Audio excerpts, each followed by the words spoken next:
Hello, everybody. Welcome to Human Caring. And today I have the pleasure of talking with two honorable guests from London, neuropsychologist Agnes Kocsis and psychologist Dr. John Helps. Both Agnes and John was developing a mindfulness-based intervention model for treatment of sexual issues or dysfunctions. And I was really looking forward to have this conversation with you two today and exploring this area. Welcome, Agnes and John. Yeah, good afternoon. Lovely to be here. So I think that we will start from some place and then we'll see where it's going to take us. So I'm really interested on your current project you're involved with, or what kind of work, and if it's still with mindfulness and sexuality, or whereabout. Well, maybe John, you'd like to start. Sure. So, so I think when we last met, we were working in the sexual functioning clinic in London, and we both still are. I certainly still work with mindfulness, although probably more on a sort of one-to-one basis, and particularly, I suppose, in relation to helping people to reconnect with their bodies. But I suppose the development since we were last together is that I've been seeing a lot more people with who present with sexual difficulties, but have got various sorts of trauma in their background, particularly from early stages of their life. So people with sort of child sex abuse in their background, or neglect, particularly as they were developing. And I suppose what I've been interested in is how one, if you like, treats those together, because the symptoms of trauma seem to be still quite alive for them, but also having sexual difficulties. And should we be treating one or the other, or trying to do that together? And I suppose what I'm interested in through that is how, the body is holding both sexual difficulties and trauma difficulties. And there's probably an overlap in how the body is working or not working with those. Very, very interesting. So maybe that's a brief update on what I've been up to and where I'm going to move to. So it's just another example, isn't it, of how the body holds the score? It's so interesting you to bring that, because I can, when I kind of look at my own experience of working in two fields of trauma, of PTSD, of shock, and sexuality, and more and more diving into the world of nervous system, and this kind of, like you talked, John, of something is overlapping, like a certain link, and mindfulness and body, mind, and surrounding, and it's opened up so many possibilities for us to understand better the human structure and how we kind of interact with our surrounding, and how much it sits in the body, but slowly leaves its footprint in the way we see ourselves, in both in our relationship to ourselves, to our narrative, to our story, and how we meet the world, and how the world meets us, and the other way around. And I think it's very interesting. Sorry? And it's widened out from, so sex is a lovely example, isn't it? Because it's really at the cusp of the body, our relationships with other people, and the cultures we're in. But also because, I lead the health psychology department in a hospital, in our hospital. And of course, we think of that in a wider way. So it's so many of the people that we see who have difficulties with their physical symptoms. It could be fibromyalgia, it could be chronic fatigue, it could be pain of all sorts of different sorts. The difficulties are very often related to childhood trauma or previous trauma. And I think it's as a psychologist, I think it's amazing that slowly there is an opening more and more to understand kind of that there is, we are used to think that, you know, it's a top-down process, but actually we begin to see more and more with science, with the polyvagal theory of Dr. Stephen Porges, it's actually bottom up. I mean, something happened in the body, and this is a kind of a physiological platform for certain thoughts and emotions in a given situation. And when you say getting triggered, I mean, like the body keeping score, it's a glasses we have on us all the time, and it's not something we can control, but how we can see that it's so important to address the body as part of the wholeness there. Well, yes, and I would say that even more, that perhaps it hasn't been sufficiently recognized that the brain being part of the body, and that the mind being an emanation of the brain, is therefore a manifestation of the body. So the distinction that is very easy to make between the mind and the body doesn't, if we really come down to it, make any sense. What do you say, John? Well, it doesn't. No, I absolutely agree. It doesn't make any sense. Although I suppose we kind of perceive the world in that way often, don't we? So when it comes to talking with patients, you know, given what you've just said about the you know, that the greater emphasis on the body, people get very distressed and disorientated by what they're noticing in their body sexually. So I suppose I found myself working more and more from that starting point of what people are experiencing and perceiving in their body, and helping people to try and make sense of that.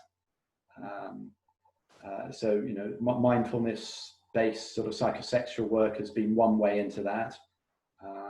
And then something else I've been sort of getting increasingly interested in over the last few years is eye movement desensitization and reprocessing therapy, sort of EMDR, which also has that kind of starting point of the body.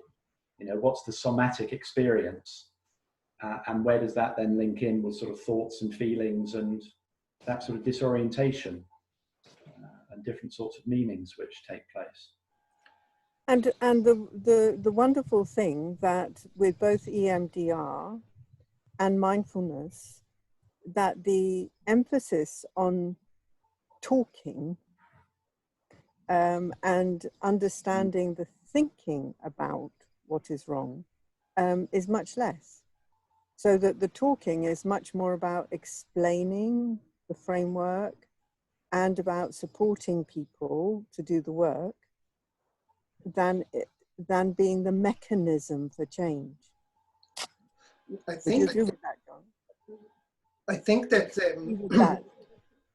that you know, for me, the more I see that, you know, when we understand that we are being formed, it's, you talked about, we have an understanding, kind of a thinking that we separate body, mind, and slowly we can say it's not the case. It's also the understanding that it's body, mind, surrounding. So an important part of the facilitator is not only to kind of point to the body, but also to kind of create safety enough and give the signals of safety to allow a person to approach something that was unapproachable, because it's not a place one wants to be, because the body, remember, right? So as a facilitator, it demands really a very high level of sensitivity and own authenticity in one's own work, one's own listening to the body, to kind of understand that we regulate each other. And that's another thing that the polyvagal theory, it gave us a huge gift as a therapist to understand that. And we know that from literature of the therapeutic alliance, you know, and the safety in the room. But now we understand what physiologically is happening. We can help regulate our physiological platform so we can learn something new about ourselves. That's so exciting, I think. It makes it interesting when you talk like that. It also makes me wonder, because obviously we're doing a lot of virtual work, aren't we, all of us? So we're working with people across the screen, even with EMDR. And I'm actually running a mindfulness group on Zoom now for people with long-term physical conditions. And that's interesting, isn't it? Because you're talking about what we do experience as a very visceral sense of presence with someone, even though we don't always have the language for it. And it's a bit harder to experience, isn't it, when we're on screen? Yes and no, I would say, because if I refer again to polyvagal, it's a lot about our facial expression and the modulation of the voice. So, I mean, if I'll sit like this right now, you know, completely monotone, then your body gets different cues. And if I'm just being, you know, alive in a way, that's already there, a certain relationship that's being established.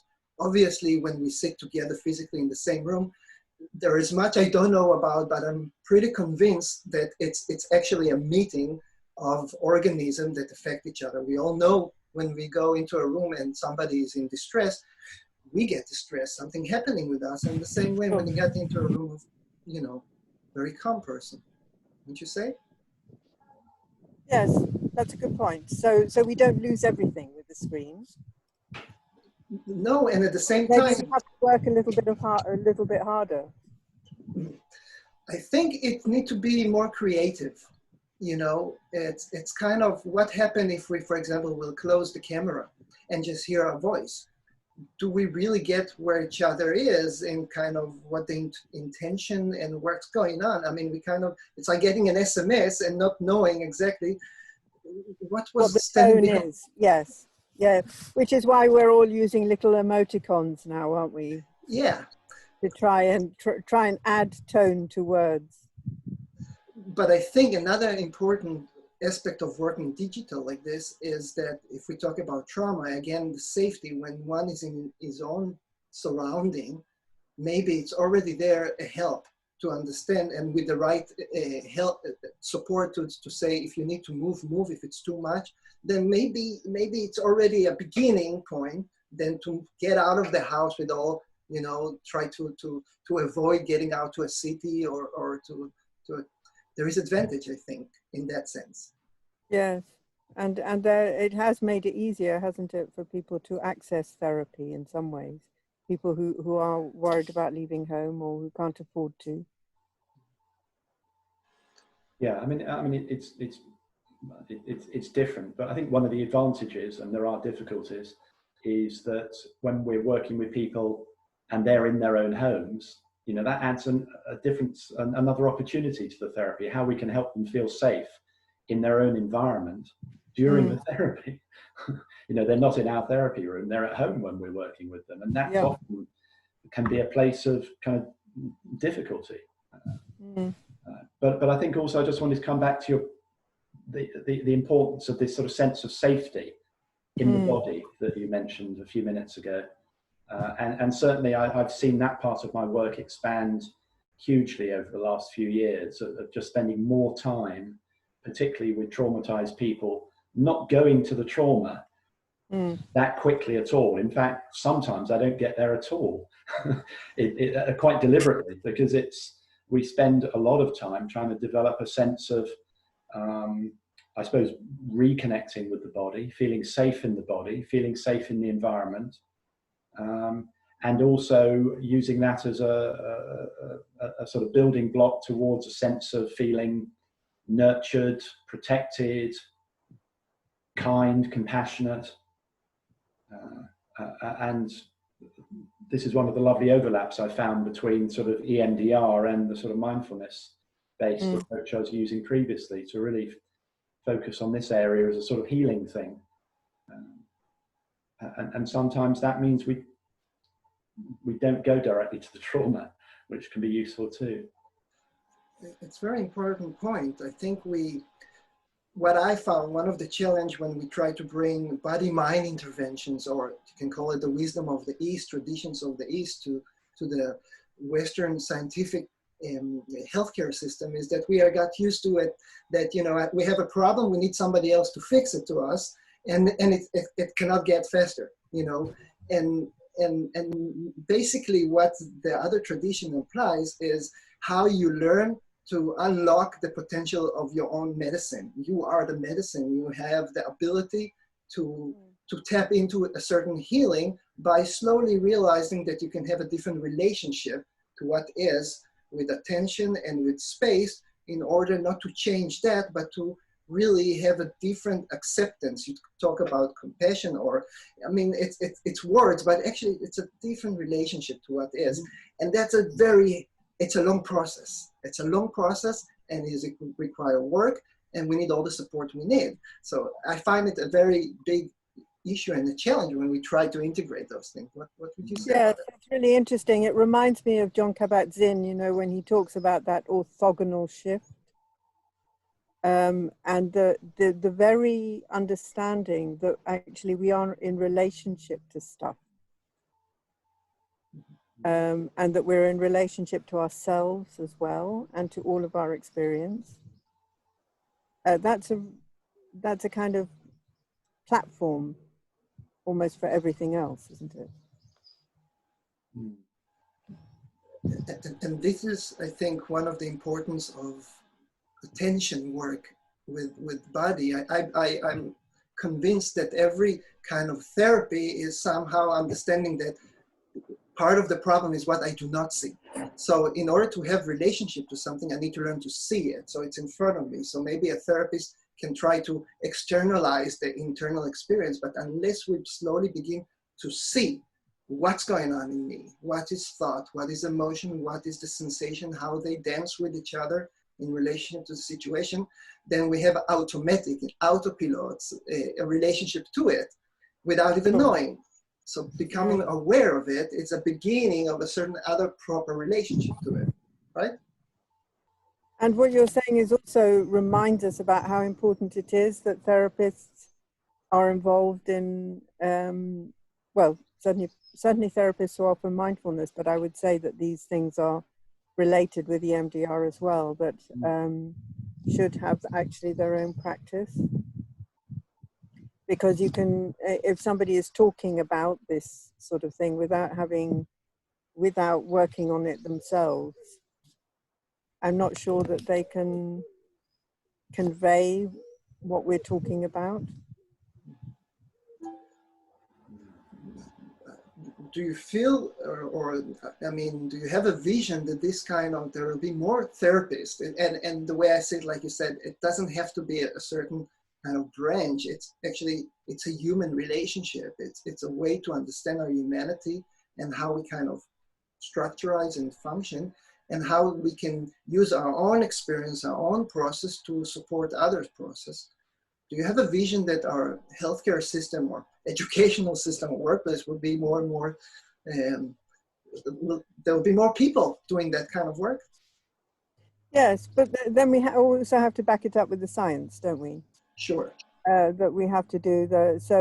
In a group I was running yesterday, it was just the second session, and I started talking a bit about the brain and the amygdala and the responses of the amygdala and the central nervous system.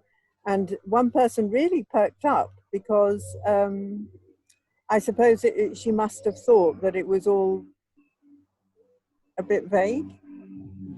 And people tend to think that if, I mean, that's interesting how we think about the body in that way as well, that often if we have if we have pictures of the brain, then it convinces us that there has been change, whereas if we just see change, it doesn't seem quite good enough. So again, we're very concrete as human beings, I think. What do you say about that, John? Well, I was kind of, this question that you had as to where is it taking us.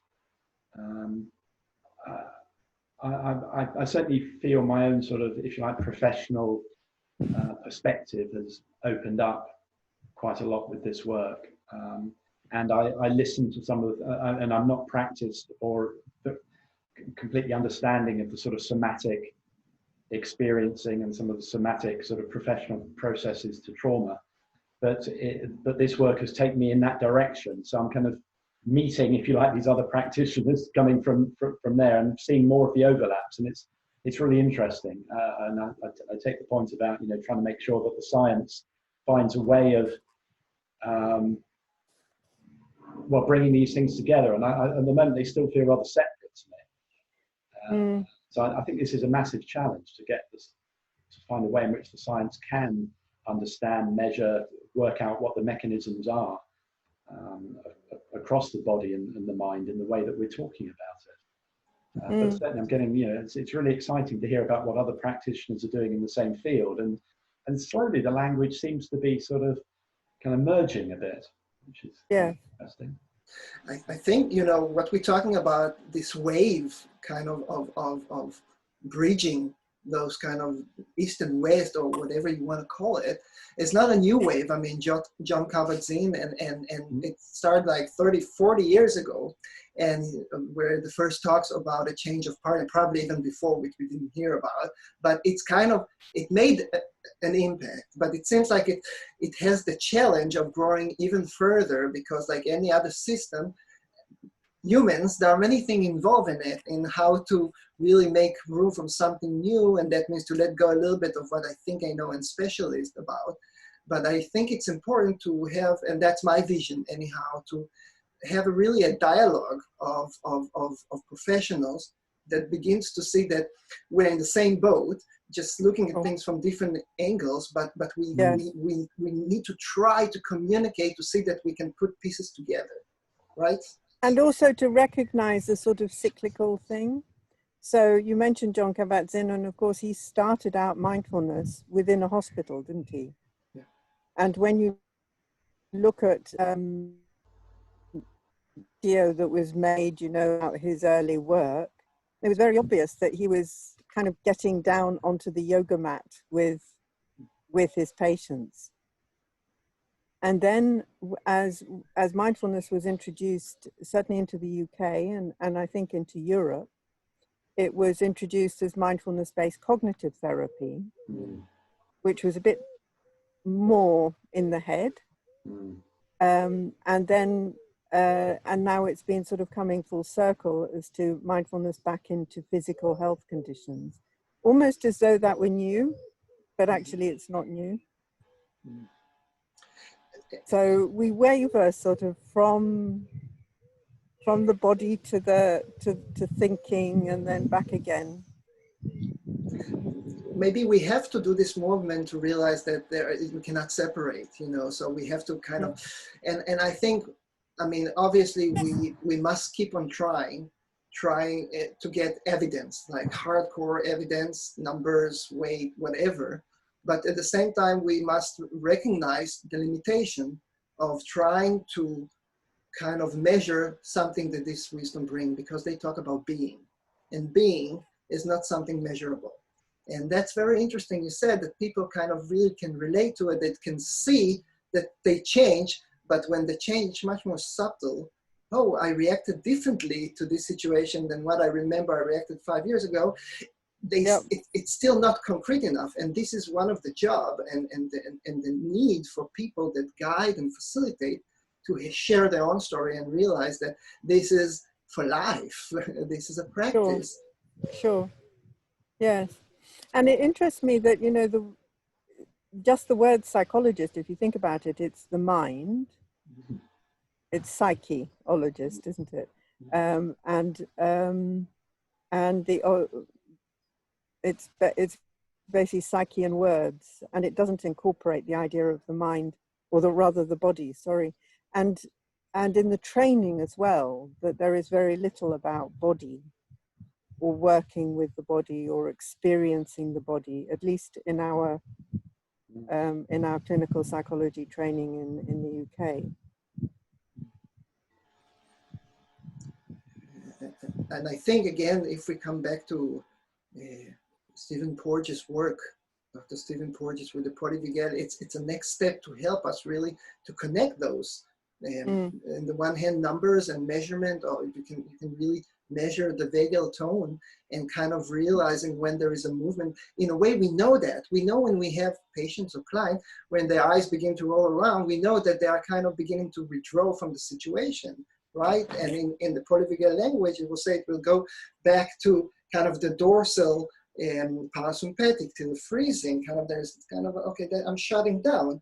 But now we can actually measure that. And I think it's so important, if we coming back to sexuality, really to begin to open up when we talk about pain for women in intercourse, when we talk about desire, when we talk about all the different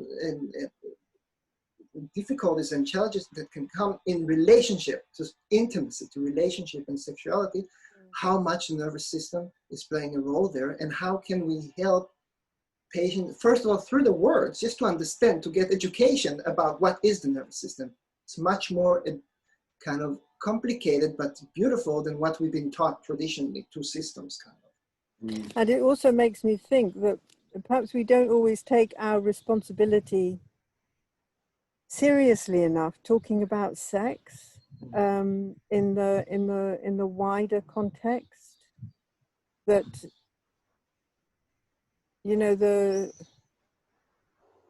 real perception of sexuality in its wider sense, and the quality of sexual relationships when they are actually within relationship, and how people relate to that, and where internet porn is affecting people, and the fact that in society we find it very, very difficult and very challenging to talk, for example, about pedophilia, to talk about how it is that so much child abuse has occurred and presumably still does occur, and how assault occurs, and that we have no prevention measures for that.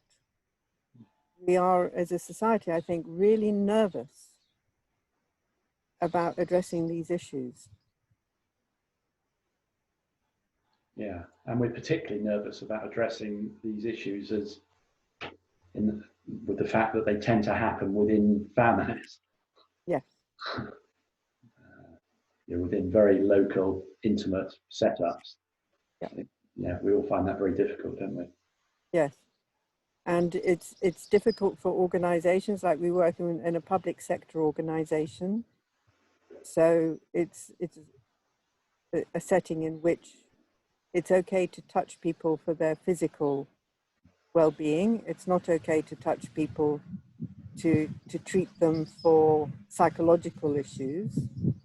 And it's not okay for a public sector organization to offer a service for people who, for example, are anxious about pedophilic tendencies or fetishes that disturb them.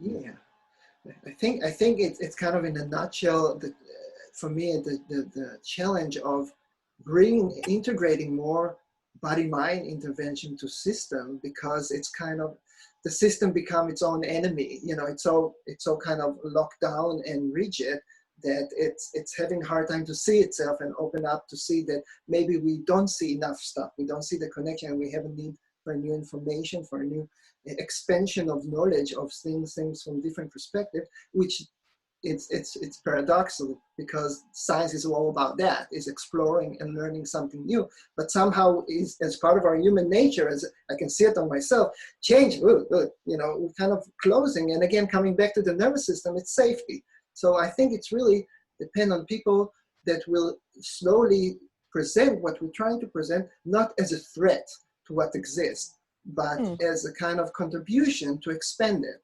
And I find that very important, because otherwise it's kind of, you know, professional kind of a fight, you know, who have the right of knowing and evidence-based, where it's kind of, we have to collaborate and open up to new knowledge and new ways of see things. And I think it's always been the case in society that the things that we don't like, that frighten us, we don't want to talk about. Just as it, you know, it used to be the case that people didn't want to ask about suicide, with the idea that it would give people ideas that they might want to kill themselves. Whereas we know that's rather the other way around, that, you know, it's not unusual for people to have those sort of thoughts. And if you feel that you can't talk about them, it actually makes it much worse. Well, again, I think we're coming back to what kind of atmosphere there is a meeting, what kind of relationship being established. And from my experience, when those, and like you said, John, it might take time to trust and safety to be established, but we can actually learn how to own our own space in the body with our own effort in order to know how we can invite people to a space which is a little bit unsafe. And it's very, without language to start with. It's a very kind of the experience, and then slowly to help people to put their own words or help them to find words. And again, how much we can help each other to feel safe. That's a very big question. I think that absolutely. I think the other idea which I think is important here is, people who come to us for help, understandably, quite often want a kind of magic bullet, something which is kind of speedy and rapid. And talking to people about the process being one of learning, and I think that's where it kind of links back into, if you like, psychological theories quite strongly, because I see ourselves as helping people to relearn things, relearn actually what their body is telling them, to become more sensitive, aware, and by some of the mechanisms that we talk about, helping people to re-understand what it is their bodies are telling them, rather than the previously conditioned reaction that might, which links back into trauma. So trying to create a sense of learning, which then I think links in with it being a longer process and a gradual process, and it doesn't have a sort of fixed start or end either. It carries on. Yes, and the nice thing about learning, I think, also is that then that does link back to science. Exactly. Because we have such good models of learning, animal models of learning. We understand quite a lot about how the brain works. We understand about conditioning, about desensitization, about instrumental learning, and we can apply those. So in that sense, it does link together. And I suppose also the Buddhists talk about conditioning in a perhaps a slightly different way, but they also, that understanding that our life conditioning affects how we perceive things.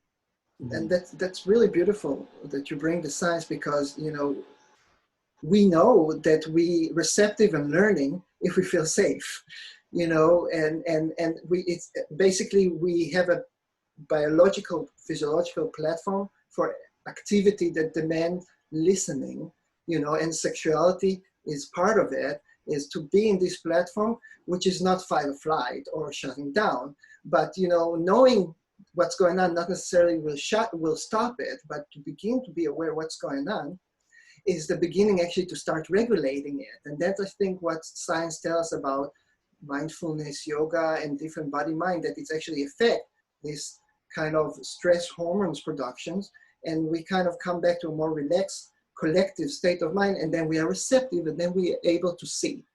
And so it's like an evil circle that we need to break through a certain relationship with ourselves. And it's science. Very interesting. Yeah.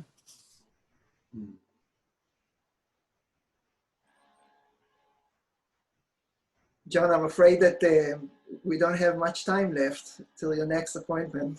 Yeah. Is there something you're sitting with? Lovely spending time with you. Absolutely. Absolutely. And I think, for me personally, I learned so much. That's my wish, to expand my own understanding and hopefully to help others to expand their understanding. And I think it's... And what occurs to me, Shlomy, is that you're talking a lot about the therapists themselves. And it occurs to me that it's not just about people who are doing psychological work, but it's also the other staff in the hospitals. Obviously, for COVID, we're very, very aware of the impact on staff of the work that they're doing. And so there's then also the question about how they look after themselves and how they also relate then to the patients, and how we can kind of let into healthcare the acknowledgement of the importance of the relationship, even when it's not directly psychological, Absolutely. but how we offer physical healthcare in a psychologically adept way. Mm.